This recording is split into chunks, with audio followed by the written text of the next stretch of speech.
বিভিন্ন সংবাদ মাধ্যমে এবং সামাজিক মাধ্যমে একটি সংবাদ প্রকাশিত হয়। খোয়াই পঞ্চায়েত সমিতির মাননীয় চেয়ারপারসন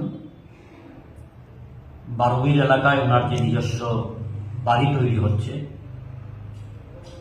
সেই বাড়ি নির্মাণের জন্য সরকারি স্টোর থেকে সিমেন্ট ব্যবহার করা হচ্ছে। রাত্রিবেলায় আমরা দেখলাম একটা ভিডিওর মধ্যে সেই গাড়ি যেটা সিমেন্ট আনা নেওয়ার ক্ষেত্রে ব্যবহার করা হয় এবং সেটার পরিপ্রেক্ষিতে একটি সংবাদ সারা রাজ্যে এটা প্রচারিত হয় বিভিন্ন সংবাদ মাধ্যমে। এই সংবাদ প্রকাশিত হওয়ার পর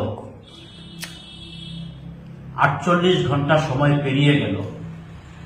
আমরা অপেক্ষা করছিলাম যে মাননীয় চেয়ারপারসনের পক্ষ থেকে অথবা উনি যে দলের পক্ষ থেকে প্রতিনিধিত্ব করেন, শাসক দল বিজেপির পক্ষ থেকে, এই বিষয়ে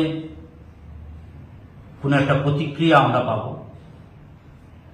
কিন্তু আমরা দেখলাম এই সংবাদ প্রকাশিত হওয়ার 48 ঘন্টা সময় পেরিয়ে যাওয়ার পরেও এখন পর্যন্ত এই সম্পর্কে তারা সম্পূর্ণভাবে চুপ। কথায় বলে যে মৌনতাই সম্মতির লক্ষণ।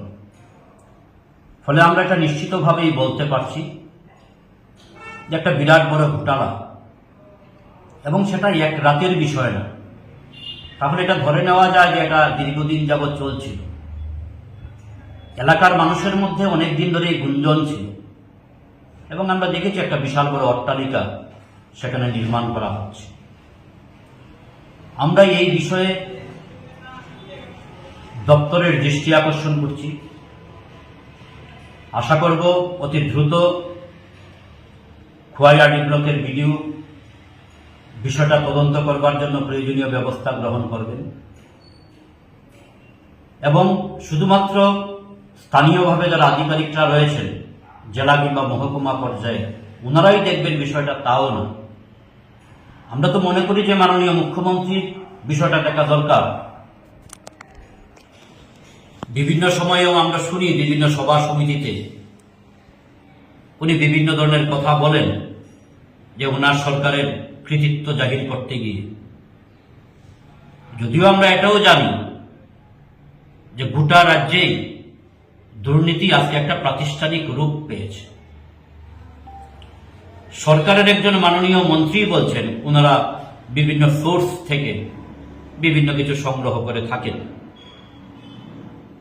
যাই হোক, আশা করব যে মাননীয় মুখ্যমন্ত্রী এই বিষয়টা সম্পর্কে ব্যবস্থা গ্রহণ করবেন, প্রয়োজনীয় তদন্তের নির্দেশ দেবেন। রাজ্যের পূর্বতন মুখ্যমন্ত্রী মানিক সরকার কোন সভায় গিয়ে কি বললেন সেটার বিকৃতভাবে ব্যাখ্যা করে উনি নির্দেশ দিতে পারেন যে থানায় থানায় মামলা করবার জন্য। কিন্তু এত বড় একটা ঘটনা সংবাদ মাধ্যমে প্রকাশিত হওয়ার পরেও এখন পর্যন্ত মাননীয় মুখ্যমন্ত্রী কিংবা ওনাদের দল তারা সম্পূর্ণ চুপ হয়ে রয়েছে। আমরা সিপিআইএম খোয়াই মহকুমা কমিটি এই বিষয়ে দাবি জানাচ্ছি যে অতি দ্রুত ঘটনার তদন্ত হোক এবং তদন্ত সাপেক্ষে ব্যবস্থা গ্রহণ করা হোক।